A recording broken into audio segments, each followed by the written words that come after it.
Bom dia a todos aí. Então, vamos começar. Meu nome é Rudá Porto Filgueiras, eu sou carioca, então estou na terra natal, mas passei mais tempo em São Paulo do que no Rio, porque eu fui para lá com 7 anos e estou radicado há 10 anos na Bahia. E aí hoje eu estou trazendo aqui para a gente, para conhecer, para apresentar para quem ainda não, né, explorar um pouquinho o Pyramid, que é um framework, na minha opinião, que tem grande potencial em relação no momento, em relação entre o Django, principalmente do que eu tenho mais conhecimento, né, dos frameworks que não são micro frameworks. Então ele consegue tanto ocupar uma faixa que seria dos micro frameworks, com você começar pequeno, simples, quanto escalar e ter as funcionalidades que o Zope oferece e tudo mais. Vamos lá. Aqui. Bom, ficou meio ruim aqui, vou passar direto aqui. Aqui seria a sequência da apresentação. Então, na verdade só para passar aqui, até porque como é uma palestra introdutória, a questão da diferença entre framework e biblioteca. Acho que a maioria de vocês deve conhecer, mas algumas pessoas não conhecem. Então, normalmente a biblioteca você mantém o controle e você escolhe quando que você quer chamar a biblioteca, né? E você controla isso seletivamente. Então, isso é explícito, é claro, e você sabe o que está acontecendo. Quando você parte para o framework, na verdade é o princípio de Hollywood, né? Você não liga para mim, eu ligo para você. Quando eu precisar de você, eu te chamo. Então o framework vai aí entrar no controle, ele vai invocar os seus objetos, as suas classes, no momento que ele receber uma requisição, enfim, no momento que de acordo com o fluxo do framework, ele vai chamar o seu código. Eu queria passar rapidinho também a questão da história do Pyramid, né? O Chris McDonald, ele é um zoopista de muitos anos, né? Então passou muito tempo trabalhando com Zope e tendo muito sucesso com Zope. Então um cara muito experiente no domínio de aplicação web, né? E chegou uma hora que o Zope, né? O Zope 2, teve o Zope 3 e a coisa não ia, e ele começou a traçar um caminho paralelo, alternativo, que foi a brecha foi a questão do WSGI, suporte WSGI do Zope 2. Então ele precisava do suporte WSGI, aí ele começou a criar o suporte WSGI. Com isso ele teve que mexer também no Publisher, no Zope Publisher, que é o publicador de objetos do Zope, que é o que, na verdade, quando você passa um request na URL, ele vai descobrir qual objeto, qual método, o que ele vai chamar lá dentro do ZODB, mais especificamente, né? Ou não, enfim, do objeto que ele vai localizar e vai invocar. Só que com o passar do tempo, essa questão de manter o Zope, de manter a semântica e a compatibilidade com o Zope 2, e tudo isso que implicava, todas as dependências, na verdade, o tamanho do código, ele queria uma coisa mais enxuta, uma coisa minimalista, então ele chegou uma hora que ele cansou. E aí ele avaliou o Zope 3, avaliou outras coisas, avaliou também o Pylons, né? Avaliou o Pylons, o Django, também estudou o Pylons, o Django, e ele só que o Zope 2 era muita coisa, o Zope 3 era mais em direções, era mais ainda complicação, e o Pylons no Django não tinha coisas que ele amava no mundo Zope, né? Então a questão da segurança declarativa, traversal, e a extensibilidade, que era, na verdade, quando você faz aplicações grandes, é um diferencial, né? Você poder ir crescendo e poder, questão da componentização, né, da Zope Component Architecture e tudo mais. Só que também era uma coisa que, né, difícil de pegar e difícil de usar, não é para qualquer um realmente. Então ele foi nesse caminho. O Repose aí teve a sua primeira versão oficialmente já como um framework, depois que ele foi separando as coisas, criando novos pacotes, desenvolvendo várias partes que ele tinha do Zope, ele foi duplicando, foi criando, né, a parte de autenticação, a parte de segurança, a parte do registro de componentes. Então foi criando todo um ambiente aí, né? E coisa amadureceu tanto que ele percebeu que, na verdade, precisava de um nome melhor, e a comunidade Pylons abraçou, e foi uma sinergia aí muito grande, e surgiu o Pyramid. E aí, na verdade, tem a questão da influência do forte do Zope 2, do Zope 3, do Pylons, a questão do Rhodes, né, dele, e do Django também, no desenvolvimento. Tá. Princípios de projeto que ele buscou e que é o foco, na verdade, o que direciona o desenvolvimento do Pyramid. Simplicidade, primeiro, né?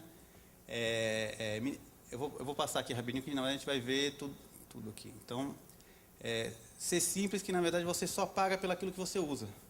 Se você não usa, por que você tem que... você tem o benefício, ao mesmo tempo você tem o efeito colateral, o contra-benefício de querer usar uma funcionalidade, e ela te dá um... Não, se você só quer uma coisa simples, pequena, você fica pequeno. Você pode fazer sua aplicação em um arquivo só. Pronto. Não precisa mais do que isso. Né? Você criar um pacote, não precisa fazer nada. Permitir que, com esse conhecimento mínimo, você já tenha uma aplicação rodando e faça o que você quer. Você não precisa saber mais como é que funciona. Você estabeleceu uma rota, definiu uma view e está funcionando. Né? Ele agnóstico em relação a tecnologias, o que ele não implementa. Então, ele tem um escopo bem definido e ele não vai te forçar a usar um template engine ou a um database layer, né? Então, ele suporta tanto os OOP e os EUDB, onde ele tem essa forte influência, mas, ao mesmo tempo, integração com o SQL Alchemy. Ele não vai criar um outro ORM, porque já existe o SQL Alchemy, que é muito bom, precisa, né? E por aí vai. A questão de manter os conceitos também centrais que caibam na sua cabeça, né? Então, a mesma coisa de ser simples e que não foi feito por aliens, né? E também não para aliens. Not built for aliens. Então, minimalismo. O escopo, também, na verdade, aqui a gente vai repetir um pouquinho, né? Então, o escopo bem definido, né? O que é o escopo bem definido? É a questão do Rhodes, né? Mapear URLs com código. E aí, entre o Rhodes entra também o Traversal. Renderizar as templates, renderizar as views. Segurança, né? E servir arquivos estáticos. E aí, a observação que eu coloquei do RM, que eu já tinha falado. E isso tem uma implicação na documentação, no princípio da documentação, que o framework tem que ser muito bem documentado. Isso é também uma coisa que ele traz muito forte do Django, né? E aí de outros projetos também, que tem esse foco de tudo ser documentado. Tudo que tiver ali tem que ter uma documentação. Nada pode ser uma coisa, só quem fez que sabe como funciona. Então, isso ajuda muito. A questão do desempenho, já que ele foi sendo refatorado, focado... Você vai só executar uma view, o seu caminho tem que ser só passar por aquilo. Você não vai usar o Traverso não vai ficar ali meio mascarado na publicação. Você não vai usar um RM, não vai ter o RM. Você vai direto no Mongo e aquilo não vai te atrapalhar.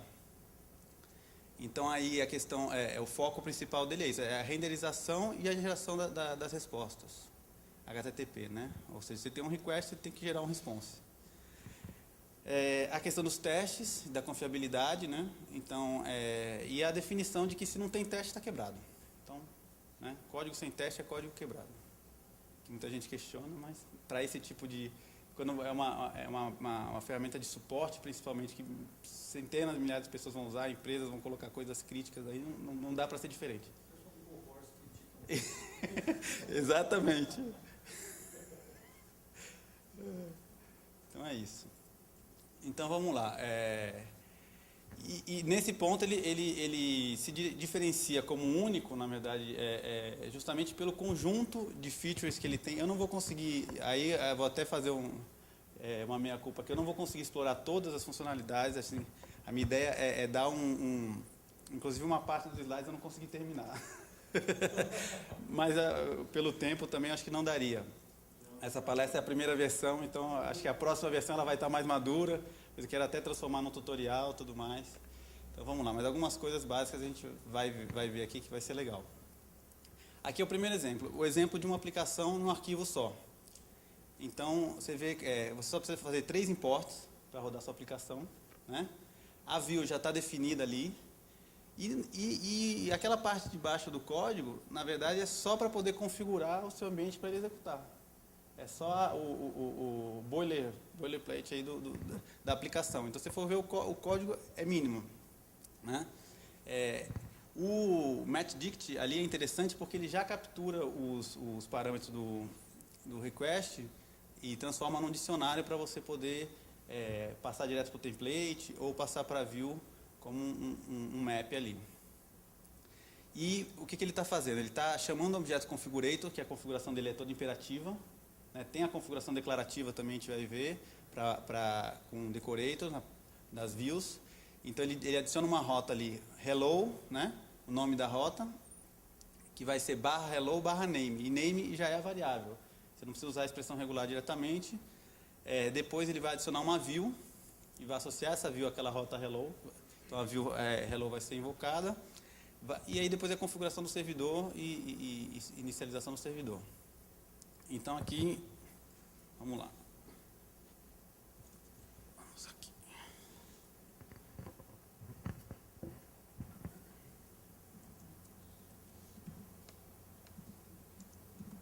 Esse aqui é o exemplo do Hello World.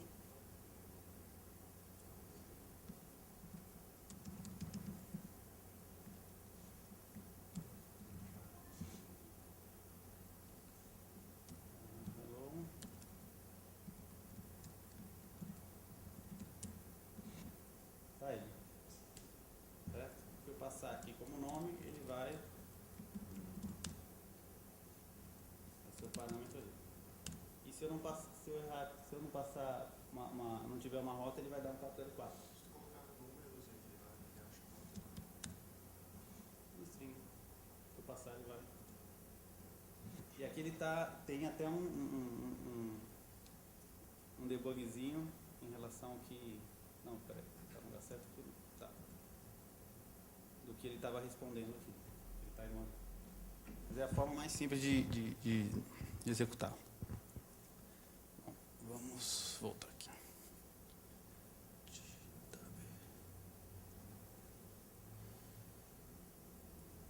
Pronto. Aí eu vou começar a preparar o ambiente, na verdade, para a gente... eu não quero só um arquivo, né? Muito simples, né? Vamos criar um projeto, vamos criar um virtual env. Então, criar um virtual env, entrar no diretório, ativar e dar um pip install pyramid. E aí ele vai instalar Venusian do Markfacer. Vai instalar esses pacotes aí. Bom, isso aqui é o que ele precisa mínimo para ele poder ter infraestrutura, mas depois ele vai instalar mais coisa, tá? Não é só isso, não. Ele engana um pouquinho. Aqui era justamente o exemplo, né, que eu mostrei, eu pulei aqui essa parte, eu meio que inverti.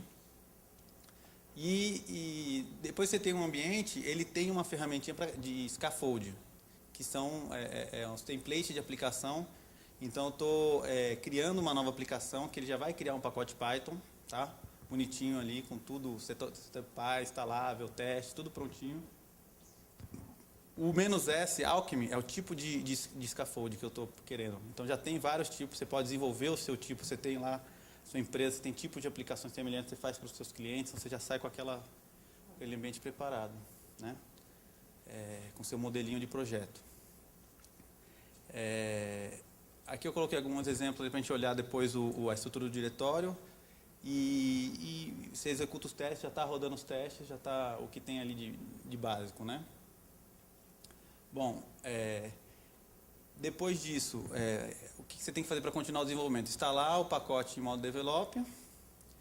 Ele, no caso, quando ele está usando com RM, ele tem um script para inicializar o banco de dados, né? Então, referenciando ali o arquivo ini que ele já cria, que é um de desenvolvimento de produção. O desenvolvimento vai ter a parte de debug ativada, algumas features ativadas em relação a logar os comandos SQL e tudo mais, para facilitar o desenvolvimento, reload de arquivos, se alterou o código ele faz o reload, enfim, um monte de coisinhas.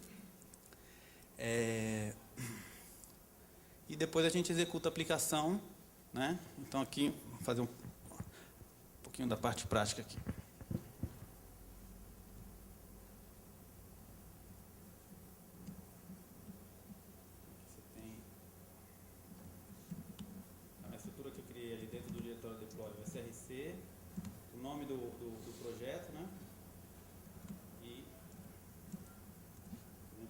aqui os testes. Às vezes não tem nenhum teste, né? Então, muito rapidinho, tem um teste bem simples da view que foi criada. A parte da instalação já fiz, o develop. Então, ele tem, fiz offline, fiz antes, para não ter problema. E aqui a execução da aplicação. Aqui dentro, ele tem o develop e tem também o production, tá? Depois a gente pode dar uma olhada, se der tempo, nessas diferenças. E aí ele subiu aqui na porta 6543 e está aqui. Então, essa aqui é a aplicação da forma como padrão aí que ela foi criada. A gente pode observar aqui a questão desse painel de debug, do debug toolbar, que você tenha várias informações para você visualizar o que está instalado no seu ambiente, as versões, né? Esse aqui, quais são os pacotes que ele precisa para estar sendo executado, variáveis de ambiente, como é que está, o que está ativado, headers HTTP, enfim, variáveis que foram passadas no request, nesse caso não tem nenhuma, né? Login também, e o tempo. Interessante isso aqui, ele já tem um contador para saber quanto tempo que está demorando sua...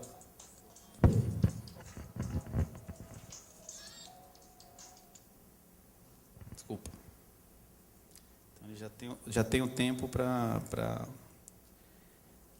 Ou seja, desde que você está desenvolvendo, você já pode estar preocupado aí com o desempenho e com a performance do que você está implementando. Só um momentinho.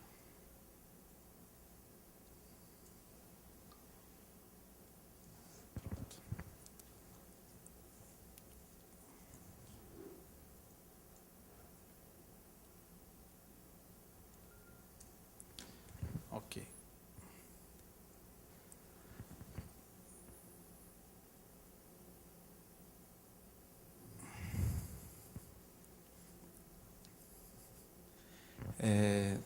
Aí vamos passar para uma outra funcionalidade, que é declarar algumas coisas, usar a forma declarativa para declarar, na verdade, para definir para cada view um nome no qual você vai associar com a rota, que a gente fez no outro exemplo, diretamente no arquivo de configuração. Só que aquele arquivo pode ficar muito grande, pode ser muita coisa, e às vezes é mais interessante você colocar isso junto com a view.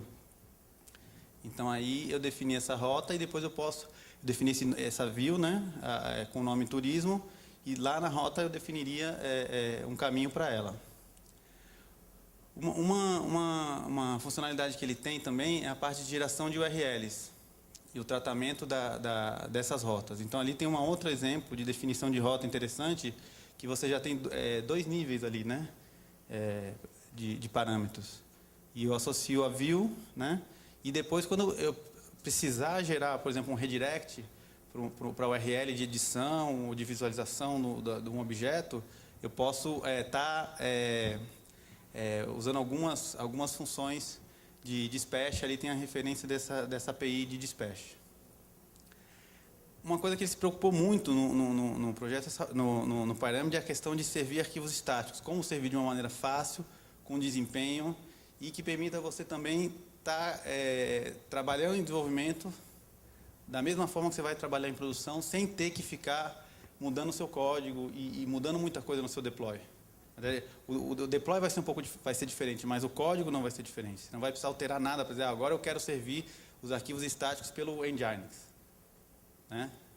Então, aí ele tem uma configuração que permite múltiplos caminhos estáticos. Depois a gente vai ver também a parte dos assets, registrations por pacote mais para frente. Mas aí eu estou definindo, por exemplo, um caminho absoluto, e no exemplo de baixo eu estou definindo um caminho relativo. E, na verdade, os 2 parâmetros padrão ali estão passados por nome, né? Que seria o name e o path, mas você pode passar também, para ficar mais simples, é o primeiro parâmetro e o segundo parâmetro. Então, o primeiro é o name e o segundo é o path. Certo? A questão do debug toolbar, então, instalou o projeto pelo Scaffold, ele já vai vir habilitado. Ele está vinculado com uma outra funcionalidade do Pyramid, que é o uso dos pipelines WSGI. Então, o debug toolbar, ele é um pipeline WSGI, que você pluga, despluga, você pode criar o seu, você pode, né, de acordo com a sua necessidade, adaptar. E, na verdade, várias funcionalidades são dessa forma, que a gente não vai chegar a entrar nessa parte com detalhes, mas a parte de controle de transação também, que ele pode ter ou não, enfim.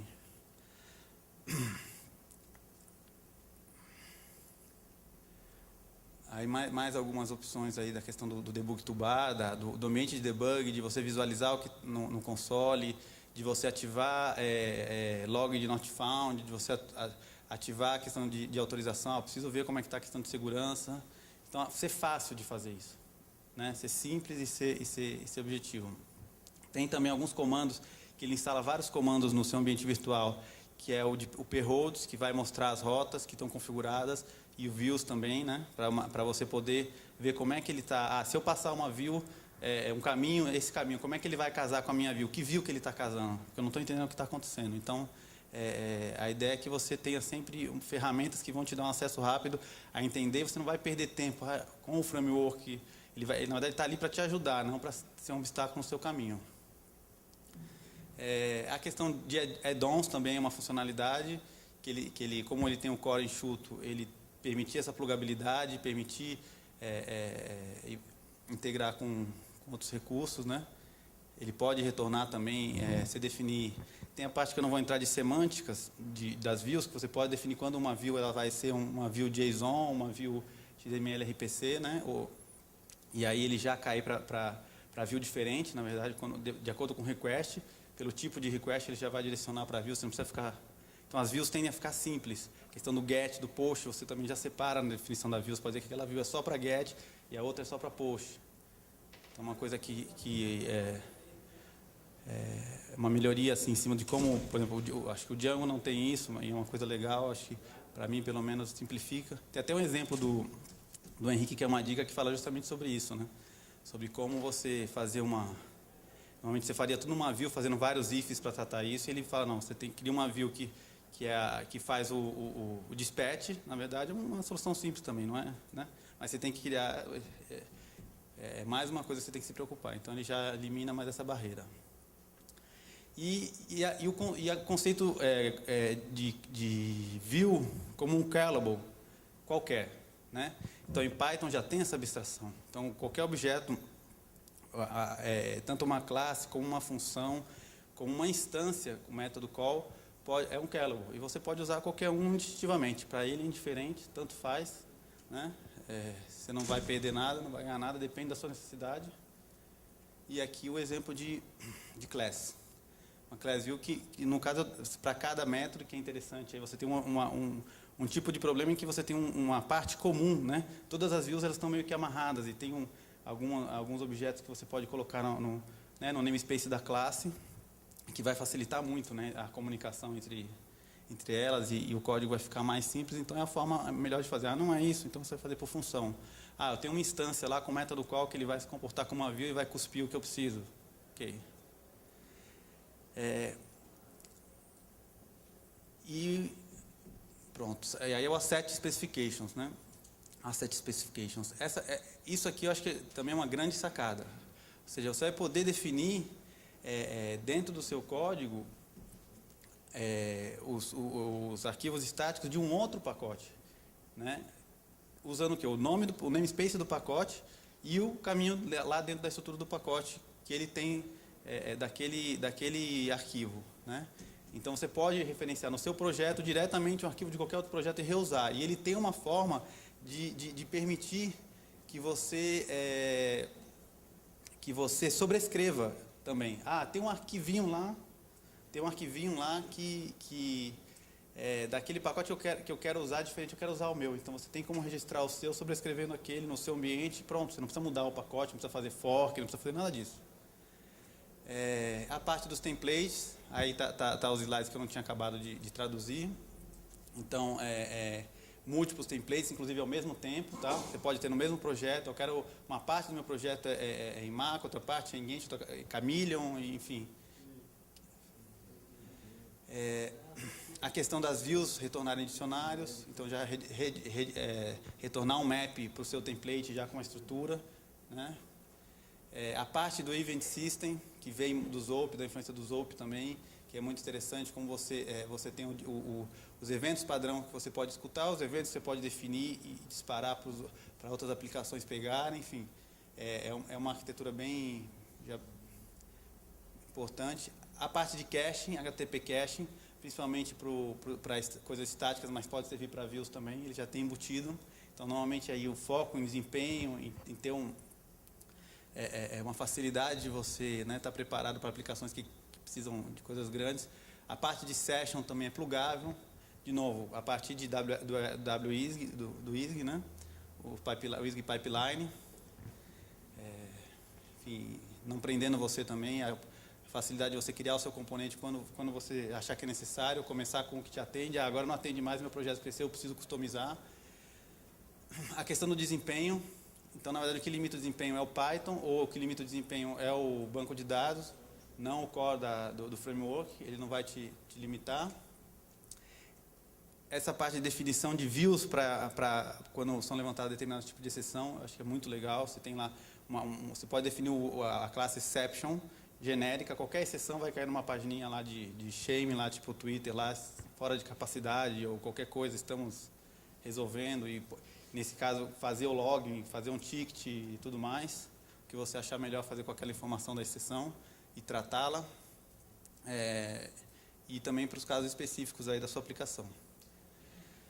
A questão de não ter singletons, né? Então não tem uma coisa global, não tem então isso também tem a ver com a questão da extensibilidade. Os view predicates que eu estava falando, né? Você definir views específicas para dependendo do método, inclusive para XML RPC, né? E JSON, e GET, POST, o que seja. Gerenciamento de transação. Isso aqui é uma coisa que vem do Zope e ele aproveita, inclusive, o pacote de integração do Zope com SQL Alchemy, que já trata um request. Se ele terminar sem nenhuma exceção levantada, ele comita. Se ele levantar qualquer exceção em qualquer ponto, ele faz o rollback. E você não precisa se preocupar com isso, né? Isso é muito bom para manter a integridade, é simples e, na verdade, é a maneira que todo mundo devia fazer. E aí, para fechar, outros recursos que eu não mencionei, né, não menos importantes, quer dizer, até mencionei, mas a gente não vai ter tempo, está acabando, acho que... Então, a internacionalização integrada, detecção de conflito de configuração, já que cada aplicação pode ter a sua configuração e você pode, inclusive, importar configurações de outra aplicação. Tem a questão também de você mapear uma aplicação para uma rota específica, tipo assim, uma aplicação que ela começava lá, barra cadastro, barra pessoa, mas na minha aplicação é outro caminho. Você pode plugar ela dentro de uma aplicação pai, vamos dizer assim, e servir ela num outro contexto. A autenticação também vem um pouco da experiência com o Zope com o Pluggable Authentication Service, mas ele reescreveu tudo, então é uma autenticação flexível, com integração para vários métodos de autenticação, inclusive ao mesmo tempo, ou seja, usuário no LDAP, usuário no banco de dados, usuários diferentes, e ele conseguindo achar os usuários, entendendo cada usuário em seu back-end. O Traversal, que é uma funcionalidade do Zope que aqui não vai ser o escopo de explicar como funciona. Twins, que é justamente os pipelines, a forma como ele monta esse pipelines WISG. View Response Adapter, a questão de ter como você pegar o Global Object, Response Object, que é uma coisa que às vezes você não tem o contexto do response ali, você precisa pegar esse response para poder resolver o seu problema. E ferramentas de automatização, testes, o foco em suporte, em ter uma comunidade, né, ativa e documentação. Perguntas? Você falou que ele não tem nenhuma ORM integrada nele, embora ele tenha suporte. Ele tem alguma coisa assim relacionada com o Django Admin, por exemplo? Eu acho que tem, ou você pode fazer. Na verdade, ele tem biblioteca de formulário. Você tendo você usando o ORM, você definindo lá a sua estrutura no ORM, você pode criar um admin automático. Só questão de você generalizar, introspectar no seu model e montar o formulário em cima disso. Mas acredito que já tem alguma coisa. Eu não pesquisei. Não sei como é que está o status. Fala A pergunta é, o que te levou a ir para o Python? Foi porque era a transição natural do Zope ou ele tinha uma característica específica que diferenciava ele dos outros frameworks?